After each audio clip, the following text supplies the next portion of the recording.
नमस्कार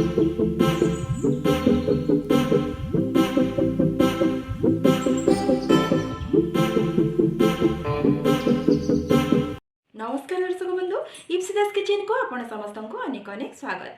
आज मु आपण मान शेयर करबी गोटे इजी ब्रेकफास्ट रेसिपी जोटा को आपण माने कम टाइम रे बहुत इजीली कम इंग्रेडिएंट्स रे एटा को बने पारिबे। छोट बड़ एटा समस्त को पसंद आसीबो। वीडियो को स्किप न करी फुल वॉच करंतु। आज रो वीडियो जदि भल लागिबो चैनल को लाइक शेयर करि नेबे। प्लीज मो चैनल ले जदि नुवा होइतिबे सब्सक्राइब करि नेबे। तेबे चलंतु स्टार्ट करिबा आज रो रेसिपी। देखंतु एठी 1 बाउल लो मैदा मुनेची, दुईटी आलू को ये सिझे रखी, किसी धनिया पत्र को काटिकी रखी, किसी पियाज को काटिकी रखी, किसी रसुण को छोट छोट करके काटिकी रखी। प्रथम आलू को एमती ग्रेट कर नेबा।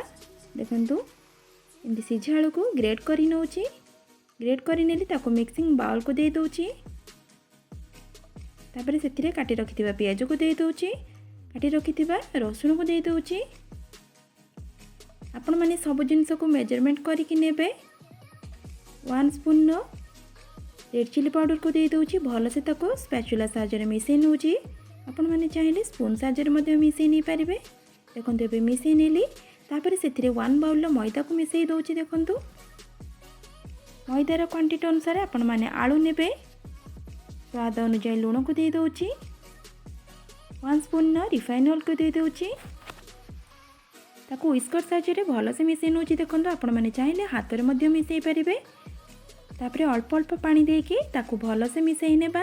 मु जेमती एठी मिसौछि आपण माने सेमती मिसई नेबे। एट ए टाइम पानी देबे नहीं। देखंतु एमिति ही रहिबो कंसिस्टेंसीटा। तापर मैं काटी रखिथिबा धनिया पत्र को दे दबा। देखंतु बे धनिया पत्र को देइतिली ताको पुनी व्हिस्कर साहाय्य भल से मिसई नौछि। एपटे गैस रे तावा बसैतिली, टिके तेल को ग्रीस करि नेउछु। देखंतु बेसी तेल देबे नहीं। मैं नॉनस्टिक तावार बनाऊँगी। आपण मैंने पिठा बनाऊा तावार बन पारे।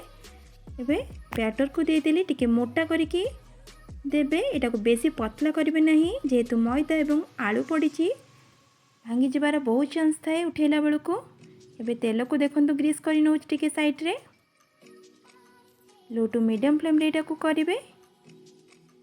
देखंतु एमती स्पैचुला साहाय्य जेमती मु टिके प्रेस कर नौची सेमती करि नेबे। तापरे आर साइड को ताको उल्टे दूची। टिके आउते तेल ग्रीस कर नौची।